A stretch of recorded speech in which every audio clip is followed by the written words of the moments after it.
Hello and welcome to this IMV Imaging Journal Club session on the use of Doppler ultrasonography for equine musculoskeletal imaging. This is a recording of an internal Journal Club meeting which took place in September 2019. As such, there is unfortunately no live audience-led discussion available at the end. However, we welcome your comments or questions and will provide a contact email address at the end of the recording. Alternatively, please do get in touch via our website or perhaps start up an open conversation or discussion on our social media page. A PICO question was developed, and in this session we aim to answer the question: in horses with digital flexor tendinopathy or suspensory desmitis or desmopathy, does Doppler ultrasonography provide additional diagnostic or prognostic information compared with B-mode ultrasonography?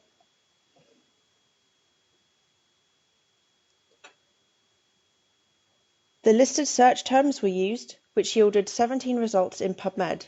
10 had to be excluded for reasons such as wrong species investigated or entirely non-relevant content, leaving 7 studies, with 1 additional useful study found from Google Scholar.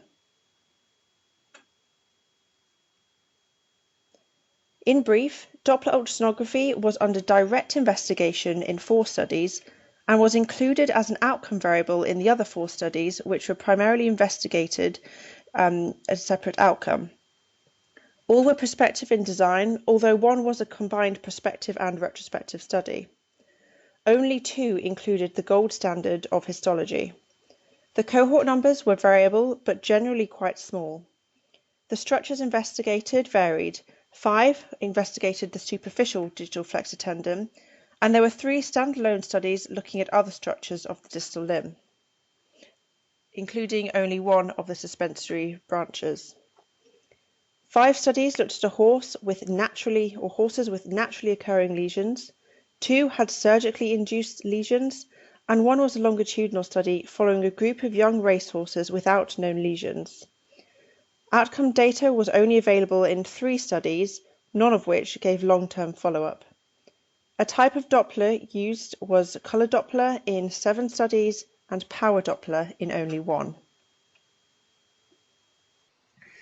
So going through each of these papers in brief, so I'll start by doing the ones that directly looked at the use of Doppler ultrasound.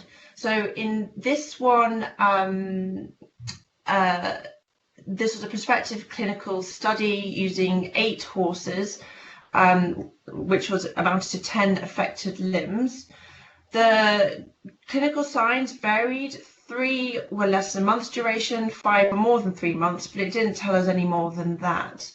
And then as a comparative, so this was a case control study, they used 5 teaching horses from a veterinary hospital, which were apparently sound, but they didn't actually say exactly how they evaluated them, and knowing what teaching horses are like, I kind of doubt that they were sound, but they used all of those limbs, so that gave us a total of 24 comparisons.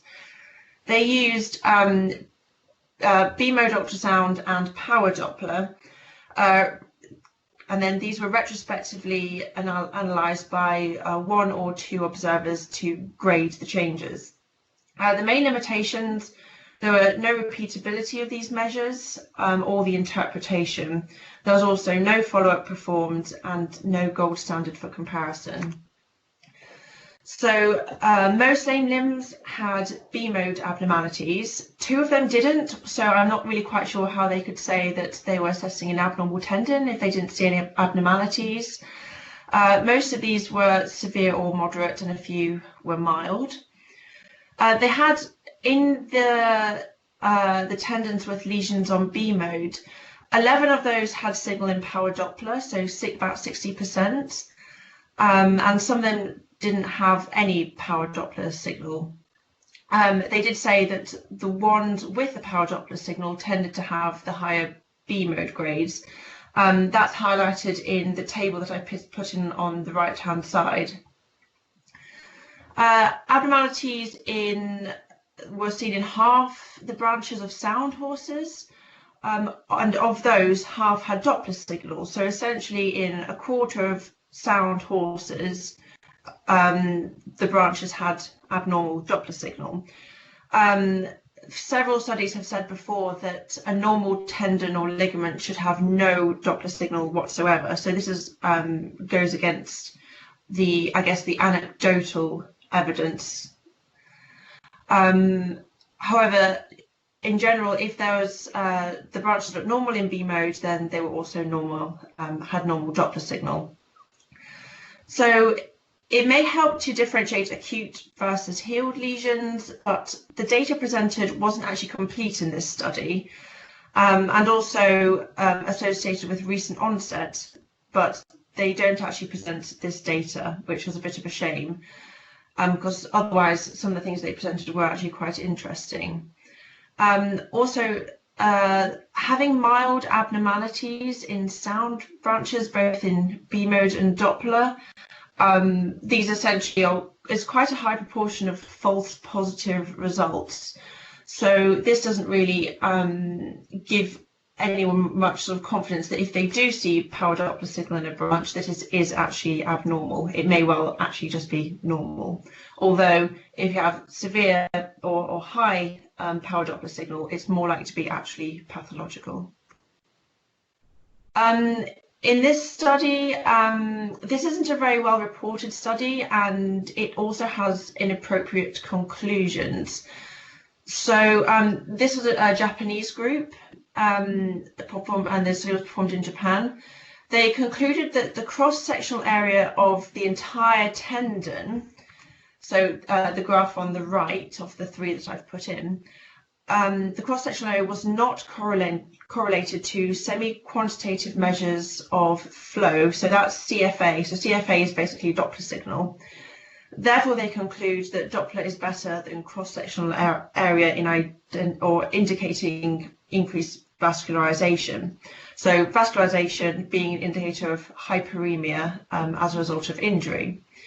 But Doppler isn't yet shown to actually indicate vascularization, let alone be the gold standard. So it is actually entirely inappropriate for them to make this conclusion, especially because if we look at the other graphs, the one in the middle, cross-sectional area is definitely positively correlated to the area of the lesion. So that's on the left-hand graph.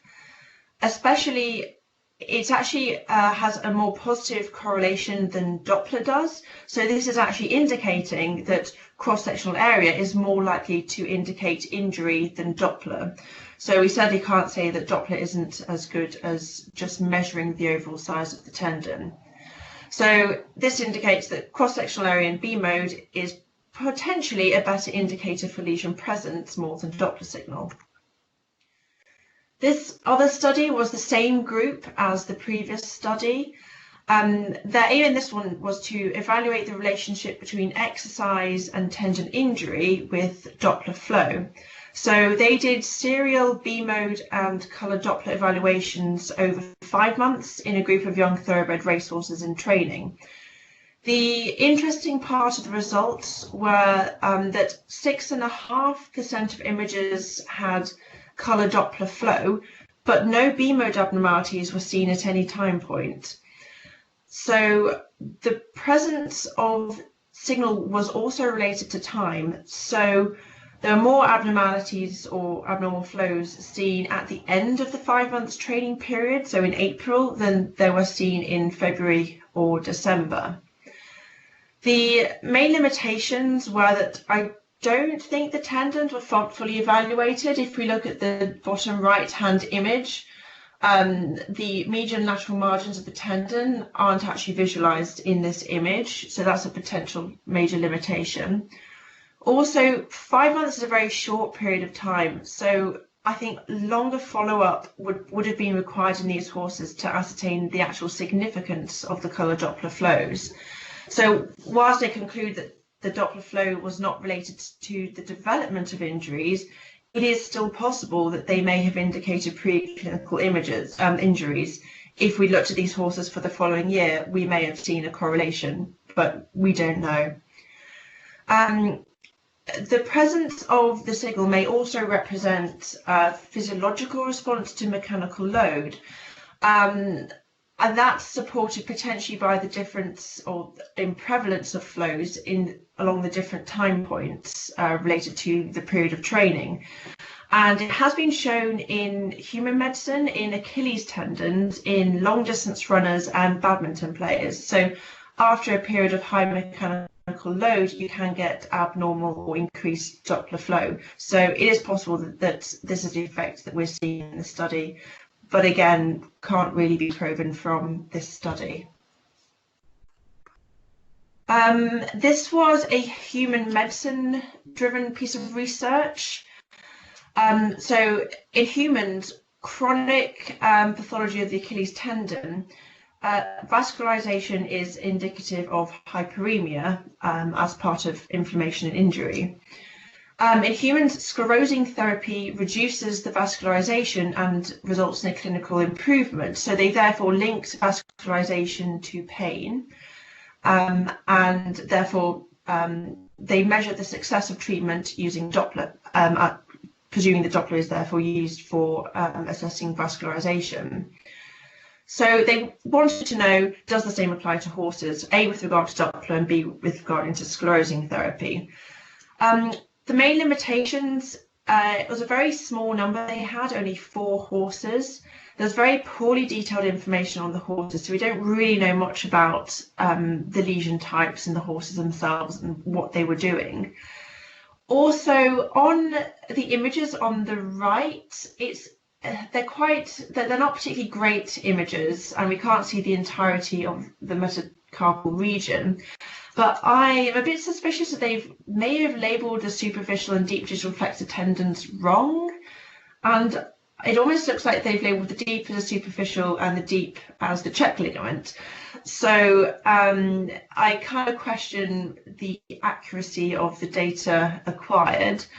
Also, there's no clinical outcome data, and it's also unclear that the reduction, or what the reduction in Doppler signal after treatment actually means. So unfortunately, it's actually quite a weak paper, and it doesn't really contribute to any meaningful knowledge. Moving on to some of the indirect studies, as I called them. There have been some studies using multi-limb tendon models for assessing treatment success in horses. So in this study, the investigators wanted to determine whether forelimb and hind limb tendons healed in the same way, and therefore determine whether multi-limb models were viable or not. So they used 8 mature horses. They surgically induced lesions in all 4 of their limbs, monitored them serially over multiple weeks, and at the end of the study, at 24 weeks, they performed colour Doppler at this stage only, so they didn't do it throughout the initial monitoring period. And then they harvested the tendons for assessment biomechanically, histological, and also for biochemical evaluation. So potentially quite a nice set of results. The pertinent Doppler results were acquired at 24 weeks. So they showed that there was greater vascularization grades or Doppler signal in forelimbs more than hind limbs, and actually in 5 out of the 8 hind limbs they had no Doppler flow whatsoever.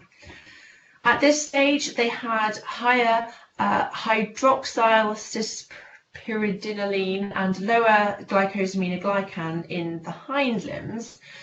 As to what that means, the hydroxy has been shown to be higher in chronic tendinopathy than healthy tendon. Glycosaminoglycans actually have a very controversial role in healing. Some papers have shown it to be correlated to degenerative lesions, which would be a bad thing, but in some studies they've correlated it to healing, which would be a positive thing. So as to exactly what it means, not entirely sure. There was actually no difference in lameness grade or results of biomechanical testing at 24 weeks, and at any time point throughout the study, no difference in B mode scores at any point. So more stable reparative tissue in hind limbs could have been one of the potential outcomes of this paper. It may have indicated that in hind limbs they have more mature scar tissue versus immature granulation tissue, with the latter meaning there's an increased risk of injury after re-injury if work is resumed too early. However, it's interesting that although they had a difference in Doppler signal, there was actually no clinical difference. So there was no difference in lameness grade, which is very important clinically, and also no difference in biomechanical testing, again, most important clinically. So as to exactly what it means, this study actually doesn't say anything of importance. Main limitations, 24 weeks wasn't really long enough to determine a meaningful outcome. There was a very low cohort number, so it was low powered, and also these induced lesions don't necessarily correlate to the time course of natural lesions. So in conclusion, there appears to be a difference in post-lesion or treatment vascularization, as seen with color Doppler, in hind limbs versus forelimbs. However, there was no difference in B-mode findings between the forelimbs and hind limbs. So is the Doppler giving additional information? Well, possibly, but we don't know that the extra information, whether it actually means anything significant clinically or biomechanically. And as I said, biochemically, there's a bit of controversy as to what it means. So combined with the low numbers of the study, although it is potentially interesting, from this study alone, the meaningfulness is unfortunately entirely unclear. This was an investigation into stem cells derived from adipose or fat tissue. The main question was, does it promote vascularization and therefore promote healing? So they used 9 horses with surgical lesions in both forelimbs. So they made these lesions themselves. 1 limb was treated with stem cells, 1 with a control substance. They then performed color Doppler at regular intervals until 22 weeks after the treatment. They used a region of interest analysis on the color Doppler images, and after this period of time they harvested the tendons and evaluated them histologically and also used immunohistochemical detection. So for the region of interest analysis, there was significantly higher Doppler signal in stem cell tendons at 2 weeks post-op in treated, so the stem cell treated lesions versus the control limbs. So in the table at the top, that's indicated by time point B, where that spike is in the blue line. However, the limbs harvested at 22 weeks, there was a significant difference in histology, so there difference in level of or greater vessel count and also factor 8 in the treated versus the control limbs. But this was at week 22, and if we look at the table at week 22, there was absolutely no difference in Doppler signal, and it was essentially back down to baseline. Although they didn't do Doppler before they did treatment, there's actually no significant difference at this time point in color Doppler. So actually it's impossible to know what the 2-week spike meant. So the results from week 22 don't support color Doppler as a good measure of vascularization, because they proved there were more vessels on histology, but this wasn't reflected by the Doppler results. So the conclusion for this paper wasn't reasonable. They stated that stem cells increased neovascularization during the proliferative phase of healing in surgically created lesions compared with controls, but actually their conclusion was not justified by the data. And so actually this paper highlights the potential limitations of color Doppler, although they don't actually discuss this in their discussion. Of course, they do also say that maybe power Doppler is better for detecting small vessels, and this has been bandied about quite a lot in various different papers. It may be better at detecting smaller vessels and lower flow vessels, which may be or are likely to be the types of vessels that infiltrate tendons when there's a lesion. But as we've already presented, the one that used power Doppler, and 7 out of the 8 important studies in horses use colour Doppler. So it's possible, but we don't know. In this study, this was a combined retrospective and prospective study, and it was done at RBC by Roger Smith and a colleague. They were reporting on the presence of mineralization, so areas of calcification in tendons and ligament, with the question, what do they mean? As part of that, or as part of the prospective part of this, they used colour Doppler, which I know Roger Smith uses quite a lot when he's evaluating tendons. So in the prospective part of this study, they used the Vivid 7. They used B mode and colour Doppler, and there were 6 horses that were evaluated. They all had mineralization within the deep digital flexor tendons. Of these, 2 of them had Doppler signal and the lesion was significant, so there were 2 true positives. 3 of them were negative for Doppler and the mineralization was deemed to be insignificant as a result of other investigations, so these were true negatives. And in 1 horse, there was negative Doppler flow, however, the lesion was considered to be significant and causing lameness and pain. So this was actually a false negative result for Doppler.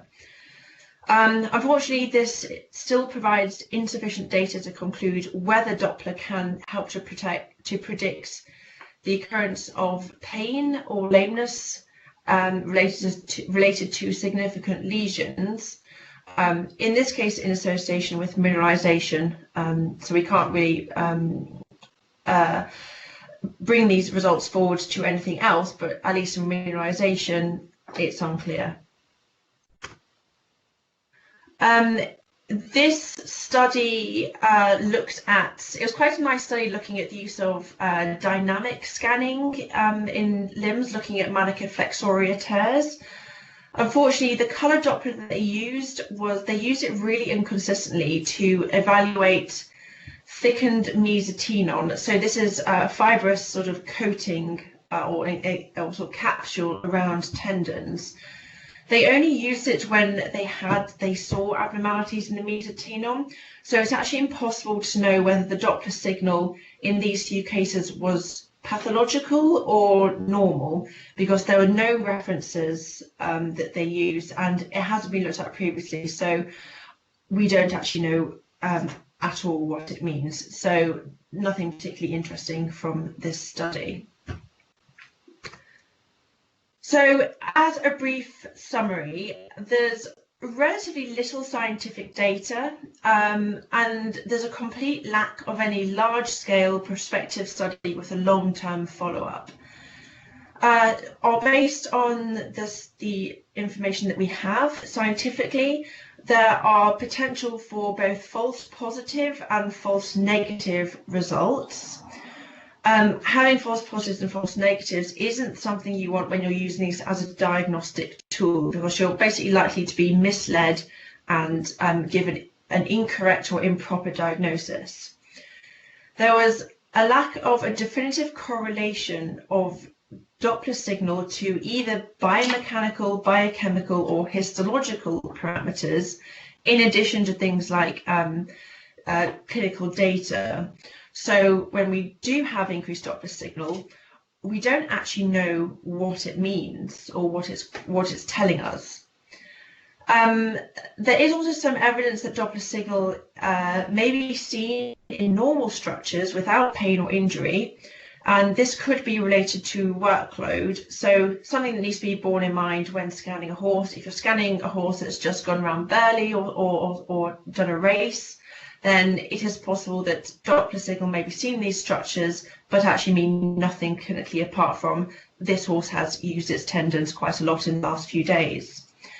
Again, it's been relatively proven in humans, hasn't been proven in horses, so this is kind of extrapolative at the moment. No reports of its use in, or exists of its use in proximal suspensory ligament, whether that's hind limb desmopathy or forelimb desmitis.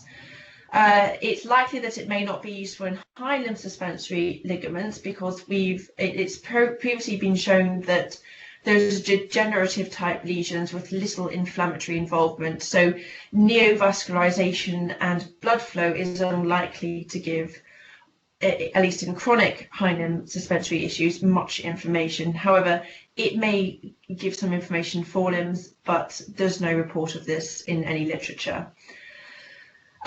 Some slight positives that haven't been proven, but we could potentially take from this data. There is a question, is power Doppler better than color Doppler? Unfortunately, only one study used power Doppler. And in that study, that was a suspensory branch study, and they had quite a lot of false positives in the branches. So it may well be more sensitive for flows, but it may also give false positives. So I think we need more information on this to tell us. However, from what does exist, it does appear that if you have very high power Doppler flows, it is likely to indicate more severe injuries. But again, does it give more information? Who knows? If there's a severe injury, you can see it on B mode. You don't necessarily need power Doppler to be able to see it. May be useful for staging of lesions. Certainly, a lot of the studies do seem to indicate that there's a temporal aspect to the severity of Doppler. So that could be used as sort of a lesion follow-up. So could be interesting or useful to use Doppler for lesion monitoring. Certainly for potentially determining the return to work, which I think is quite a lot of what I think one of the biggest users I know would be the RVC. I think they use that quite a lot for determining when to send these horses back to work, because we know that a horse can injure a tendon, and ultrasonographic abnormalities, so hypoechoic regions, can persist beyond the time when lameness resumes. So the tendon can essentially be healed and the horse may be able to return to work despite the fact there's an ultrasound lesion on B mode still present. So it could be useful for determining the difference between a hypoechoic region that is still active, and in which case the horse should not return to work, versus one that is hypoechoic but is actually quiescent and not doing anything, so is okay to return to work. Again, unfortunately, there's no scientific information to support this, and this is still largely anecdotal. I just put this slide in. This is from a lecture on the Friday at Beaver Congress. It was by Valeria Bissoni, who one of these studies actually she was involved in. So she was presenting on diagnosing and characterizing DDFT lesions, so the significance of adhesions. Sorry, my dog is barking in his sleep. And so here she has images of the DDFT in the foot, and she's basically just presented that power Doppler signal in these horses is generally more evident in more recent and more severe lesions. So this isn't a scientific study, but it's anecdotal evidence that could be used to determine severity of lesions, and also how sort of the acuteness of lesions as well. So going back to the PICO questions, I don't feel that we've really answered this question based on the scientific evidence available, and I think actually it's raised more questions than it has given us answers, and I think really more prospective, well-designed research is required, and at the moment it's mainly just anecdotal evidence. So unfortunately we don't have an answer, but it's good to know what's out there.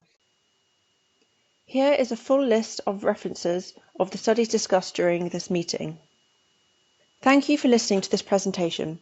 If you have any comments or questions, then please contact us at hello@imv-imaging.com.